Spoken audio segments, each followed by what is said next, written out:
A história da ascensão social do negro brasileiro é, assim, a história de sua assimilação aos padrões brancos de relações sociais.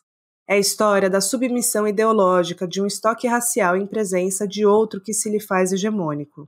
É a história de uma identidade renunciada, em atenção às circunstâncias que estipulam o preço do reconhecimento ao negro com base na intensidade de sua negação. Esse trecho foi retirado do livro Tornar-se Negro, da psiquiatra, psicanalista e escritora brasileira Neuza Santos Souza. Eu sou a Vicky Fernandes, psicanalista e publicitária, e esse é o podcast Neurotiquem? Aqui a psicanálise e assuntos relacionados serão abordados com uma linguagem democrática. Fica à vontade, o divã é todo seu.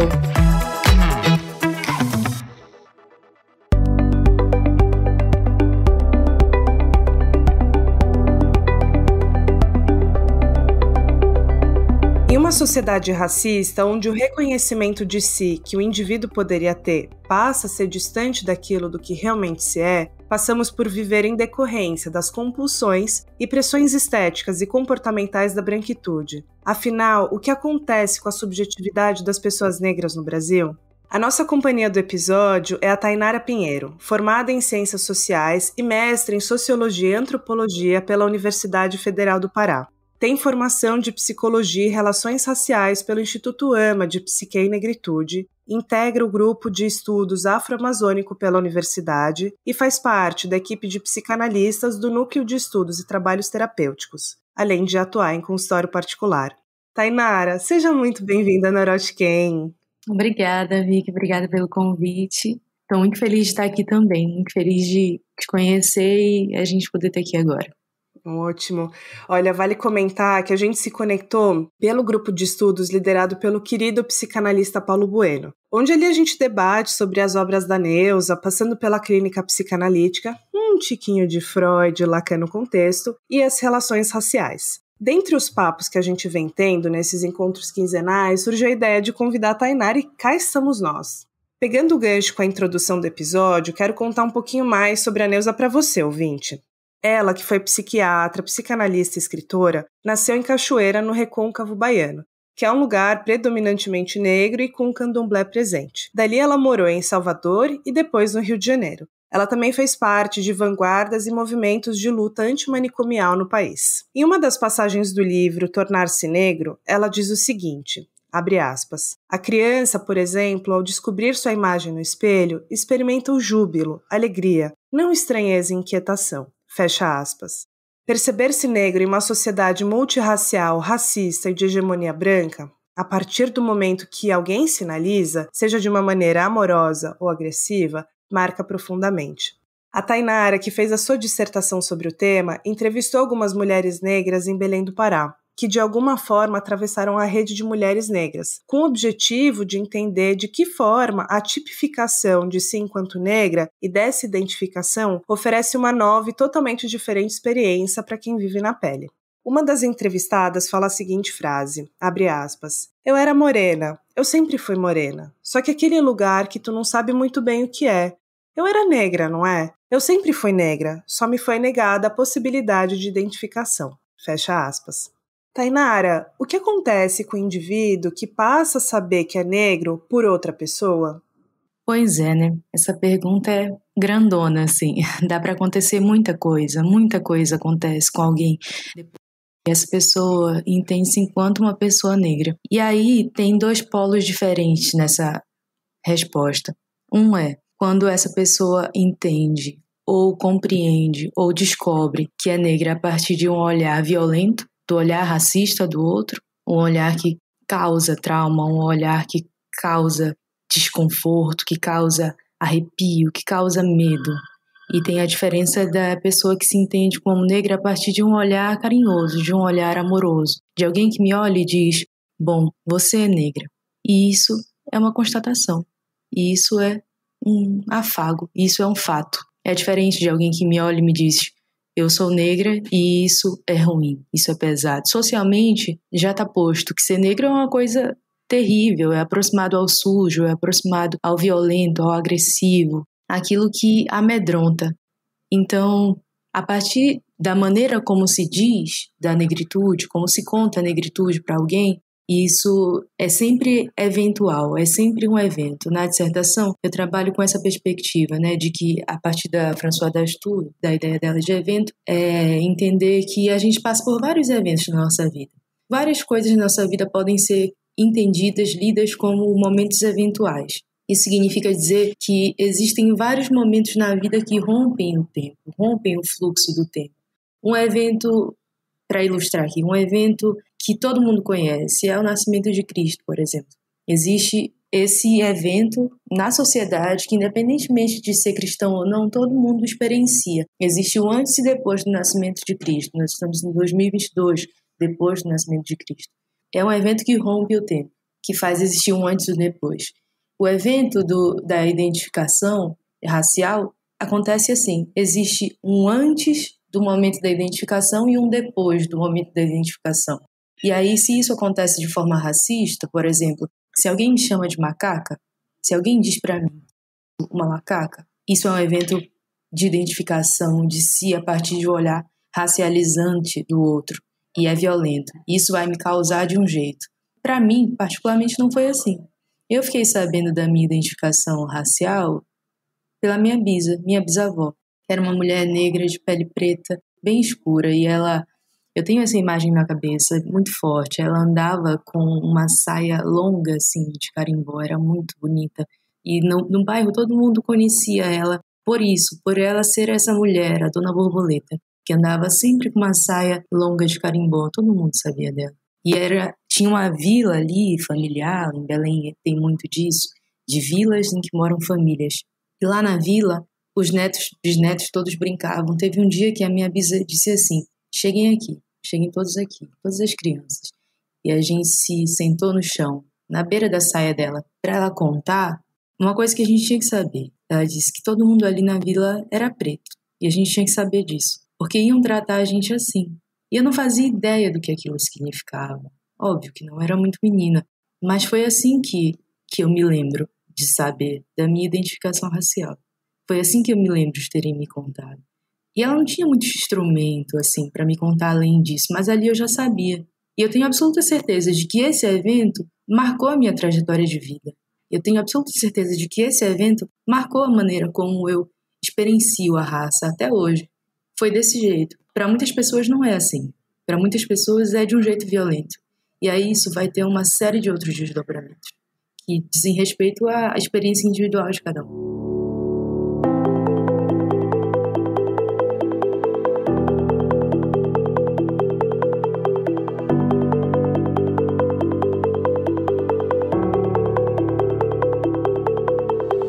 Você falou sobre esse lugar da identificação, né? E isso como um marco na história da pessoa, né? Eu fico aqui pensando qual que é a referência desse indivíduo de como a vida era antes de se ter notícias sobre o outro, sabe? A gente entende o mundo hoje, né? Na nossa rotina a gente fala, bom, hoje é dia X do mês tal desse ano de 2022. E a gente sabe das referências do passado a partir dos escritos, a partir de histórias, a partir de uma certa ancestralidade que acontece em cada família. Mas eu fico pensando nesse recorte de onde o indivíduo está inserido, de como ele reconhece a vida antes de saber disso, sabe? Bom, não tem como ter um controle, né, de quando isso vai acontecer, se vai ser numa infância, se vai ser na pré-adolescência, mas eu fico aqui pensando como que é essa referência, sabe? Será que minha vida era melhor quando eu não sabia quem eu era? Com certeza isso acontece, assim. Acontece uma confusão, acontece um momento de se pensar como que era a vida antes. Porque a partir do evento, toda a experiência temporal é alterada. A partir do evento, isso, que rompe o tempo, a nossa relação com a memória muda, a nossa relação com o que foi, o que será muda também, porque nós somos seres temporais, primordialmente nós somos seres temporais, a gente experiencia a vida nesse tempo aqui que a gente tem vivido. Então, a partir de eventos e a partir dessa mudança, a gente vai lembrar do passado com o recurso que a gente tem agora, e pro bem ou pro mal. Se antes algum sujeito, alguma sujeita pensava assim, bom, existe algo errado aqui, existe um contexto aqui que me orienta para pensar por exemplo, que tem um defeito em mim, que tem algo em mim muito errado.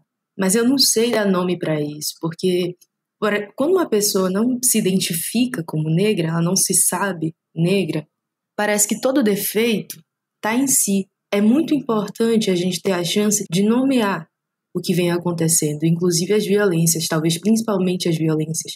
É muito importante ter a chance de dizer, bom, isso daqui foi racismo, por exemplo. Isso daqui aconteceu porque existe um defeito no social. Esse defeito não está necessariamente em mim, não é um defeito de cor, para fazer uma referência, né? Que não está necessariamente em mim, mas é um defeito do social. E isso tem uma potência absurda na experiência de cada sujeito. Aí entra uma importância, uma mudança, uma potência do movimento negro, sabe? Quando o movimento negro insiste em que as pessoas se nomeiem assim, que as pessoas se digam assim, que as pessoas se saibam assim, que é a potência de romper com a identificação que o sujeito negro pode ter com a imagem de negridade, com essa construção branca sobre o que o negro deveria ser. Então, se eu afirmo a negritude, eu rejeito essa construção branca sobre o que o negro deveria ser, sobre o que o negro é. E isso tem uma potência absurda na experiência de cada pessoa. Quando o movimento negro ele se afirma e vem afirmando no decorrer de todos esses anos aí de resistência, que a nossa experiência com o tempo pode ser outra, que a nossa experiência com a memória pode ser outra, que a nossa história, enquanto pessoas negras, não começa na escravização. E aí, isso é absurdo, assim, porque olha só a chance que eu tenho agora. Eu tenho a chance de alongar o passado, eu tenho a chance de alongar o tempo. Eu não começo, a minha vida não começa a partir da memória da escravização. A minha vida começa a partir da memória de África. Existem rainhas, existem, sabe? Existem coisas maravilhosas que foram construídas, que podem ser construídas. Eu posso pensar no passado como um passado de glória, feliz. E isso tem uma potência absurda, porque se eu consigo entender que o passado pode ser isso, daí dá para projetar um futuro em que isso pode acontecer também. Dá para projetar um futuro em que isso esteja ali posto de outra maneira também. Então, a proposição de militância do movimento negro é muito potente nessa mudança da maneira como a gente experiencia o tempo. A pessoa negra, que se sabe negra, a partir de uma identificação não violenta, por exemplo, de uma identificação, por exemplo, que vem de alguém do movimento negro e me comunica, você é negra, e me explica, isso significa tal coisa. Quando esse evento acontece dessa maneira, e eu estou falando a partir da dissertação, da pesquisa que eu fiz, quando esse evento acontece assim, de uma comunicação não violenta, da identificação racial, isso provoca muitas vezes um engajamento político. E é no engajamento político que a experiência com o tempo se modifica. É no engajamento político que a experiência com a memória se modifica. Agora é óbvio que também existe a possibilidade, muitas vezes acontece, da pessoa passar por várias violências racistas e em algum momento descobrir que, bom, não precisa ser assim, não deve ser assim. E isso acontece, no mais das vezes, a partir de alguém que está ali fazendo um elo com o movimento negro. O movimento negro tem uma importância fundamental na experiência de vida de pessoas negras. E aqui eu digo, tem uma experiência fundamental sobre a maneira como as pessoas negras ressignificam e revivem e reconstroem a sua experiência no tempo. E nós somos seres temporais, isso significa que o movimento negro vem construindo a chance de que pessoas negras possam ter uma vida diferente em vários planos, inclusive na experiência com o tempo, na experiência com a memória. E, poxa, quando a gente está num setting analítico, de que a gente está falando? Se não de tempo, se não de memória, se não desse tipo de reivindicação, se não de um desejo de estar em outro lugar, de construir outro lugar para si, em si. Tem uma potência absurda aí. E essa experiência temporal, bom, tem uma coisa aí que é uma pergunta, né, que sempre volta para o movimento negro, para pessoas negras. Bom, para ser negro, a pessoa precisa ter sofrido racismo? Só é negro quem já sofreu racismo? A partir dessa pesquisa, eu consigo dizer que sim, que só é negro quem sofreu racismo. Porque, infelizmente, tá em experiência vivida da pessoa negra a violência racista. Não tem como a pessoa ser negra num país como o Brasil, extremamente violento, extremamente racista, e nunca ter sofrido racismo. Acontece que muitas vezes as pessoas não identificam aquela violência como racista. Mas a partir do momento que elas se identificam como negras, daí, nesse momento presente, agora que eu passo a me identificar como negra, eu revisito todas as minhas experiências anteriores. Não dá para não revisitar. Eu penso, eu tenho outra relação com a memória. Eu me lembro da violência. Eu me lembro daquilo que foi tão marcante, tão intenso. Porque a memória, é isso que a gente guarda na memória, o que é intenso, o que é marcante. Aquele rosto que não dá para esquecer. Eu me lembro. Agora eu me lembro. Mas agora eu me lembro de outro jeito. Agora eu me lembro e identifico. Aquilo foi racismo. Então, a partir do momento que a pessoa se entende quanto negra, ela entende também as violências racistas que foram acontecendo no fluxo da vida ali, até chegar onde ela está, até contar desse momento biográfico, até chegar nesse ponto e dizer como que até ali ela foi sendo, como que até ali ela foi acontecendo.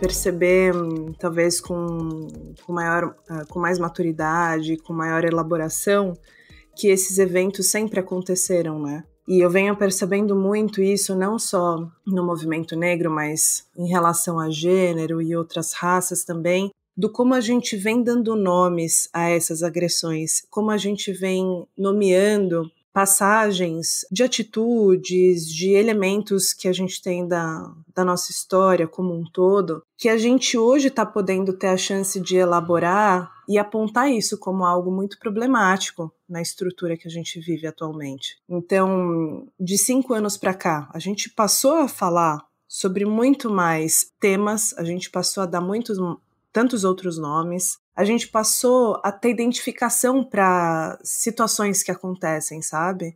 Muitas vezes até uma ponte junto com o inglês também atribuindo muito desse recurso, e claro, cada cultura com a sua maior problemática envolvida, né?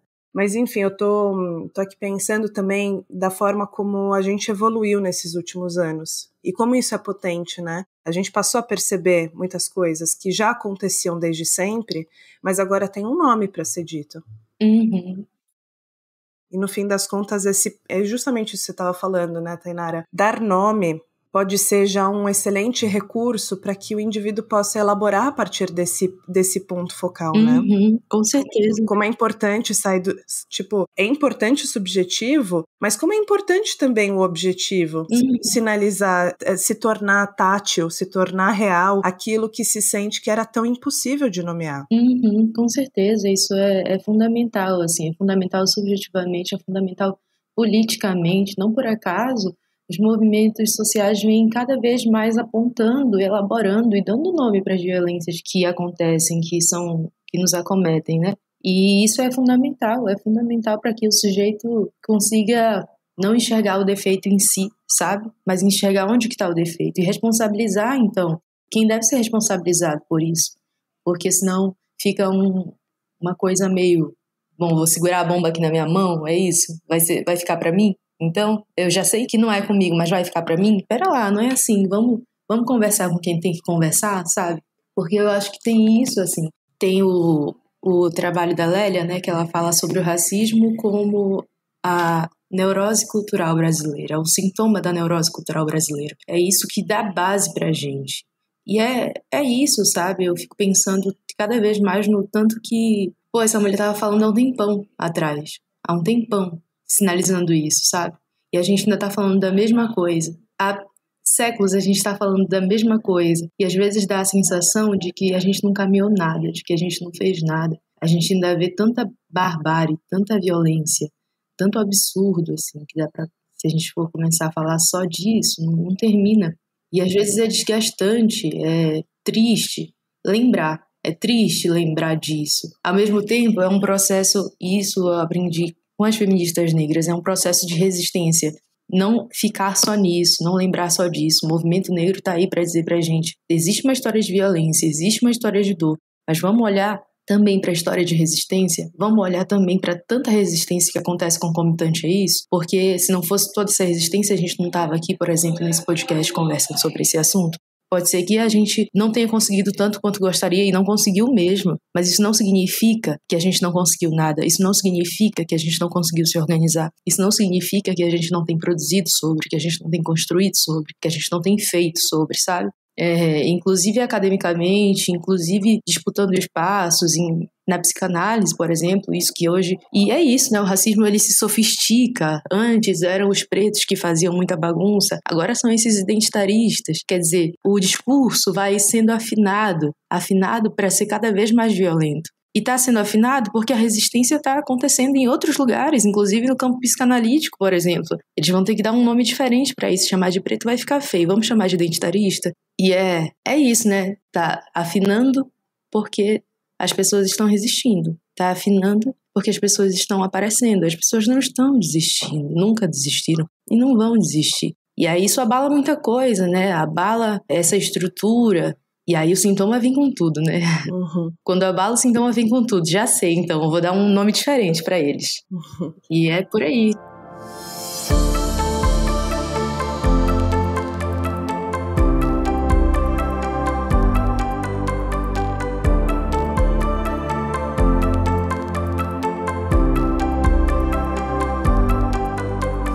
Você estava falando sobre o tanto tempo que vem sendo falado e parece que ainda é pouco compreendido, muito por uma sociedade predominantemente nesse contexto aí da branquitude, né, dessas pressões estéticas e compulsórias da branquitude. E o nosso ponto de partida desse episódio tem sido a obra da Neuza Santos Souza, que é o Tornar-se Negro, né? E esse livro, na verdade, ele existe a partir da dissertação de mestrado da Neuza, que se tornou uma obra, inclusive o título dele é maior e eles, enfim, acabaram trazendo o Tornar-se Negro para comercialização, me parece. E esse livro, gente, foi escrito na década de 80, né? Então a gente está em 2022 falando sobre ele, mas já era para ser um livro importante há muito tempo também, sabe? Uhum. Então, assim, importante a gente reconhecer a força que vem tomando agora. Mas será que já não devia ter tomado força lá atrás? Né? Por que não tomou força? E isso está, de certa forma, intrínseco a esse ponto que você estava falando, né, Tainara? Muito ainda está por vir, mas muito já foi feito. Então tem essa ambiguidade da sensação do nossa, estamos muito longe de um lugar relativamente ideal, mas a gente está talvez muito mais distante do que a gente estava, por exemplo, há 10 anos atrás. Ou não, porque para certas barbáries a gente viu, inclusive, nessa semana, tantas chacinas acontecendo e, enfim. De uma forma ou de outra, quando a gente vê uma notícia dessa, seja circulando nas redes sociais, seja na televisão, a gente pensa, cara, em que ano estamos? Como que isso está acontecendo ainda, né? Então é o indagar o como isso está acontecendo, mas também perceber que a gente tem um problema muito grave estruturalmente falando. Pegando esse gancho também, eu queria trazer aqui uma pergunta que é: quais as perdas em não se identificar, em não se saber o que se é, sabe? Porque isso pode ser muito profundo, pode não, é muito profundo. Não ter notícias. Eu acho que dá para responder isso em diversos campos, assim, em diversos campos. Eu acho que dá pra gente pensar isso não só sobre relações raciais, mas é o que chove na clínica, né? Quando a gente não sabe o que a gente é, o que a gente quer, quando a gente confunde desejo e demanda, quando a gente... Nossa, isso dá um trabalhão, isso é trabalho para a vida inteira, isso é perda para a vida inteira. Às vezes a gente passa a vida inteira perdendo. De um jeito ou de outro a gente vai perder, né? Mas às vezes a gente passa a vida inteira perdendo por não saber. Sim.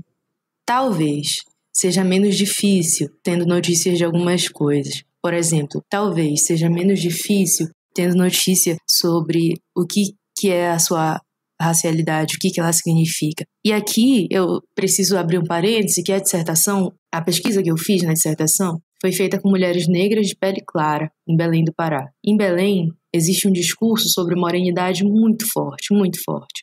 Então, é um estado majoritariamente negro, ao mesmo tempo é o estado que menos tem pessoas pretas do Brasil. É uma contradição. O número de pessoas pardas ali é muito grande. E ali isso tem a ver, com certeza, com esse discurso de morenidade que está posto. Essas mulheres negras de pele clara, têm um tipo de experiência muito diferente da experiência vivida por pessoas negras de pele escura. Porque essas pessoas, muitas vezes, não vão ter uma dúvida, elas não vão ter a chance de pensar, bom, mas será que eu sou negra mesmo? Elas vão ter essa informação sempre, elas sempre vão ser apontadas como negras, elas sempre vão entender-se como negras porque as pessoas vão dizer para elas sempre que elas são negras. Diferentes mulheres negras de pele clara, por exemplo, que podem entender que são morenas. Eu ouvi de mulheres que me diziam que se identificavam como pardas, que se identificavam como brancas até, sendo mulheres negras de pele clara. E poderiam, em alguns espaços, ser identificadas assim.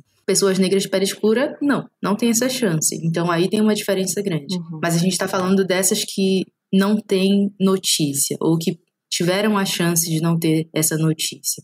A experiência vai ser...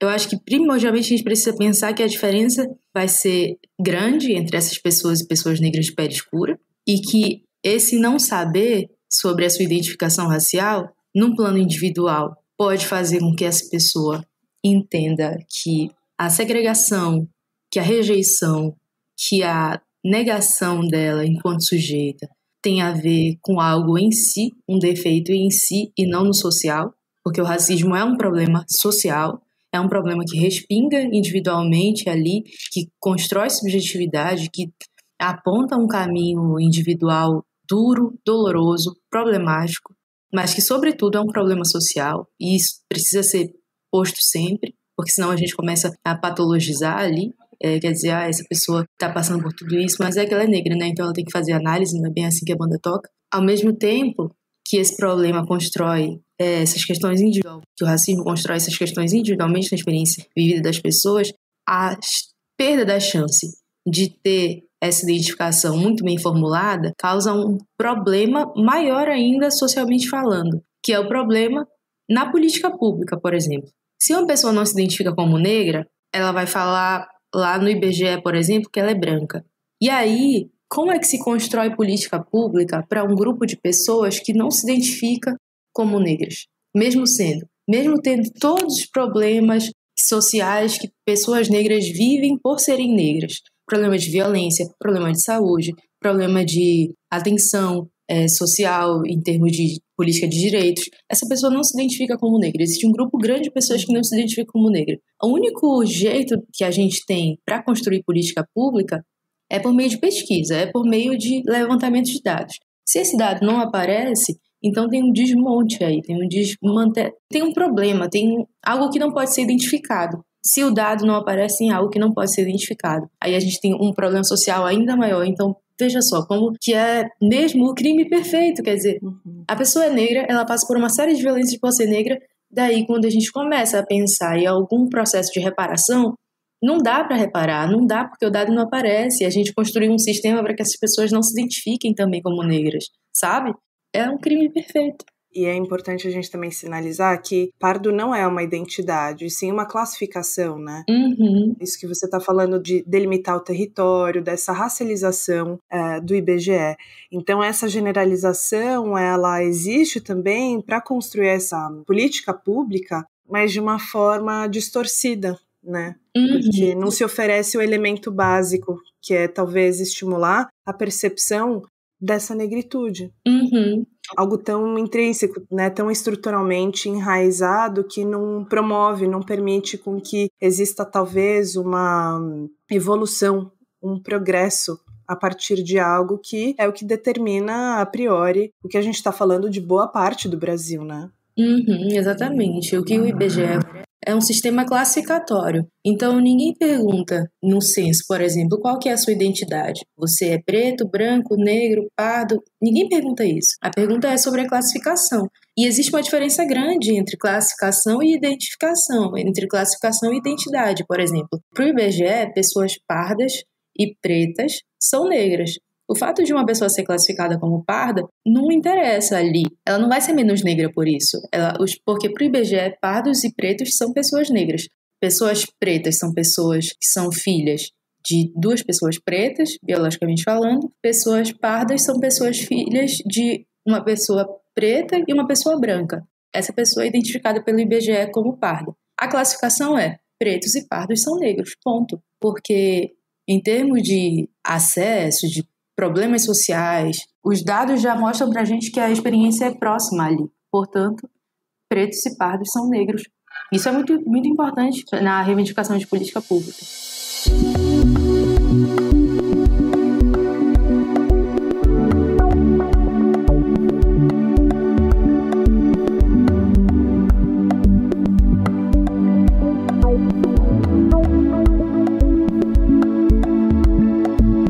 Importante também comentar com vocês que para elaborar o roteiro desse episódio eu tive a honra de ler a dissertação de mestrado da Tainara e veja bem, hoje também é seu dia de sorte.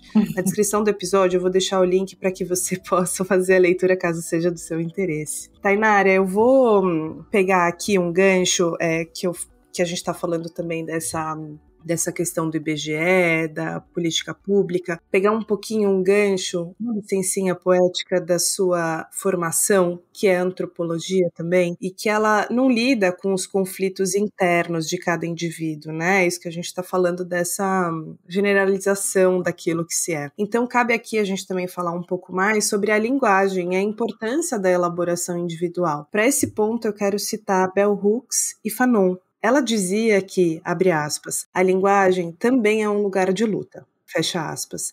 E ele, por sua vez, afirmou que nós existimos na linguagem. É por meio dela que passamos, de fato, a existir para o outro e assumimos uma cultura. É pela fala que alguém se torna um sujeito da sua própria realidade, né? Então, em uma análise, parte-se do mesmo lugar. Essa narração de um sujeito sobre a própria vida e o que esse sujeito sente dela. Isso vai além dos fatos rotineiros que acontecem na vida dessa pessoa, passando pelos desejos, pelos medos, pelas dificuldades, pelo trabalho, pelos sonhos, pelos pesadelos, e que enquanto se fala sobre aquilo que se vê da realidade, também é um espaço para a gente falar e acessar o subjetivo, né? Então, quando a gente junta esse contexto da antropologia, mas também da psicanálise, como que acontece a formação da subjetividade das pessoas negras no Brasil? Essa é outra pergunta que dava uma dissertação. Que delícia.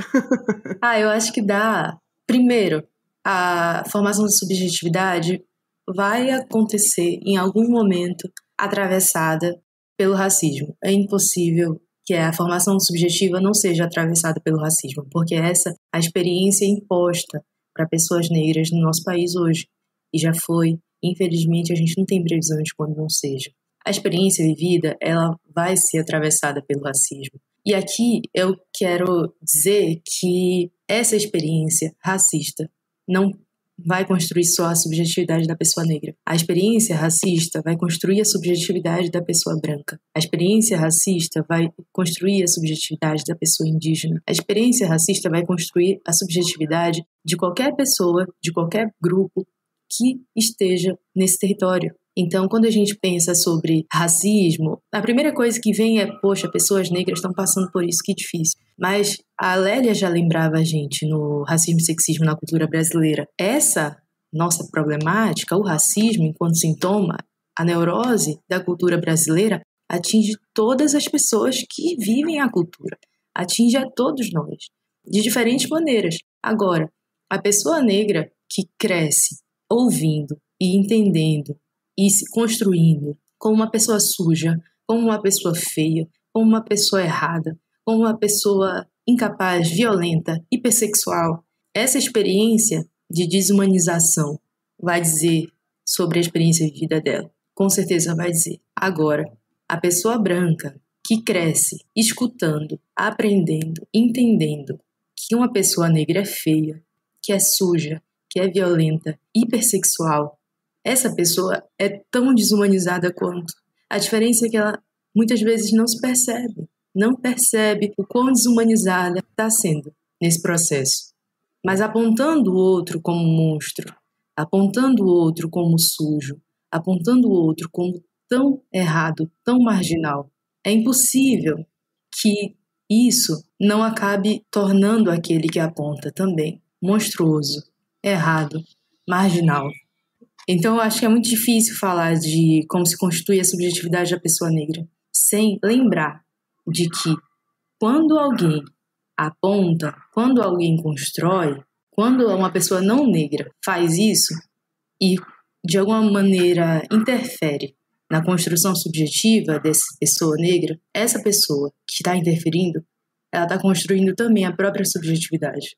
Quando ela aponta o outro como nojento, ela enoja a si mesma também. Ela se constrói como monstruosa quando ela animaliza o outro. Eu acho que isso é muito importante de estar posto aqui, porque, por exemplo, quando alguém... E aí a gente volta para aquele ponto, né, por exemplo, de uma análise. Quando uma pessoa chega numa análise, uma pessoa negra chega numa análise falando de racismo, a gente imagina que existe um comportamento comum ali, existe um sintoma comum, existe uma queixa comum. É muito difícil uma pessoa branca chegar numa análise falando do quão racista ela foi.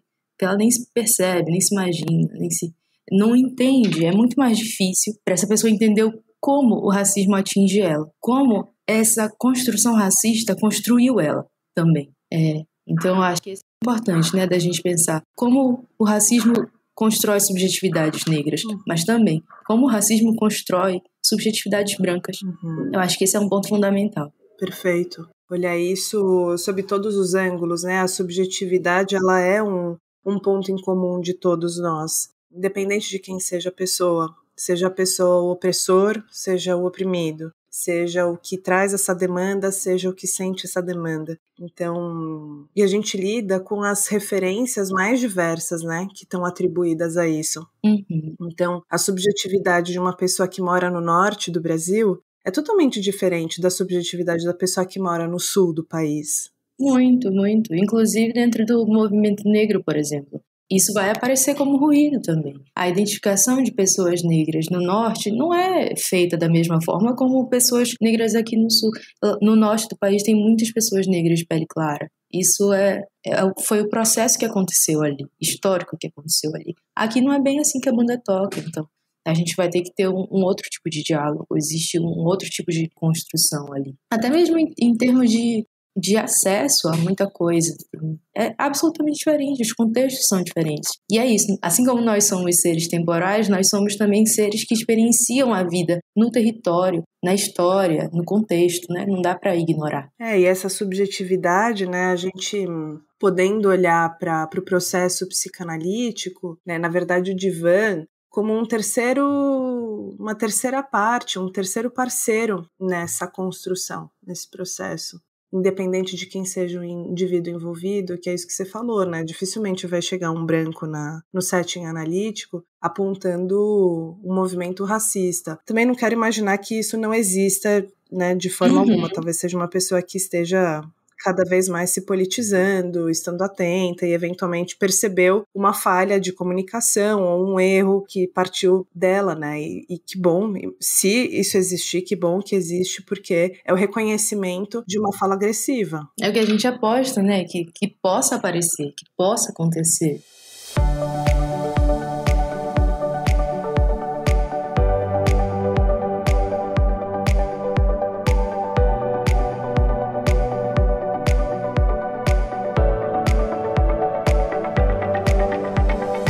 Queria também citar uma frase que você colocou na sua dissertação, que é a seguinte: falar pode nos trazer muitas consequências, positivas ou não, e a sua maior consequência é a possibilidade de transformar o silêncio em linguagem em ação. Então, até mesmo a gente estando aqui nesse espaço desse episódio no podcast, é uma forma de gerar essa ação a partir de uma perspectiva que une a antropologia com a psicanálise de uma forma tão impecável como você fez durante toda a sua trajetória, Tainara. E aí eu queria aproveitar o gancho e te trazer uma pergunta que ela foi feita na caixinha de perguntas que eu costumo abrir nas redes sociais, que eu achei muito interessante, que é a seguinte: nós nos descobrimos a partir do diferente ou dos nossos semelhantes?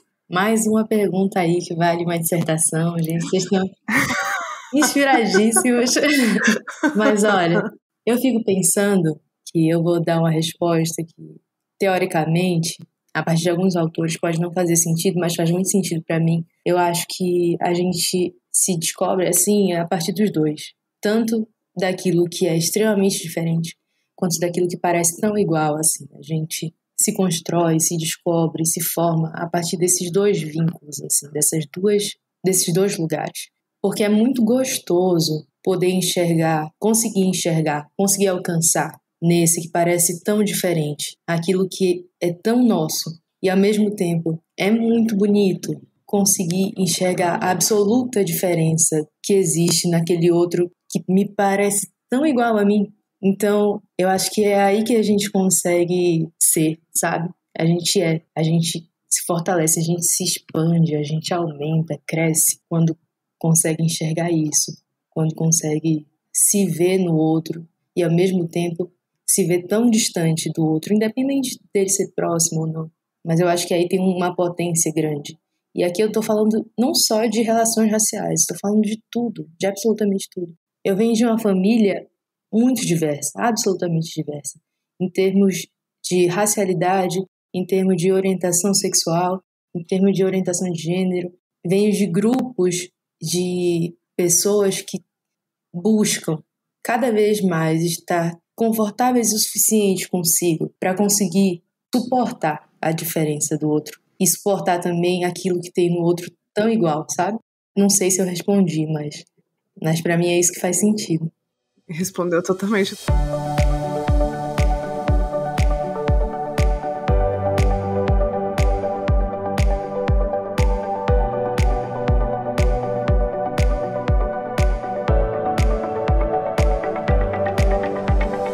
Tainara, eu tô, assim, sério, com o coração quentinho.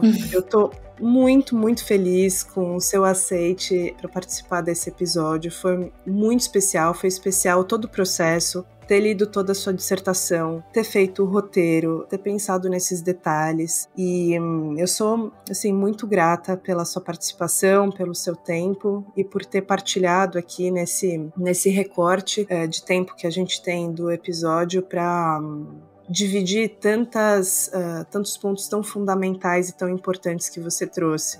Então, muitíssimo obrigada.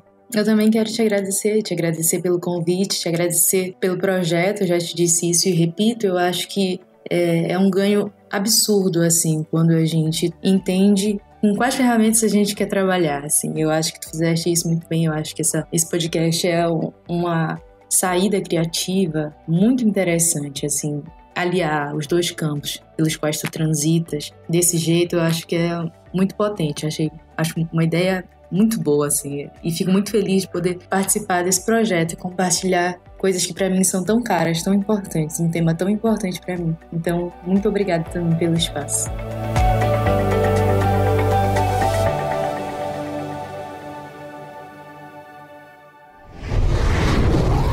Cosmódromo Studio.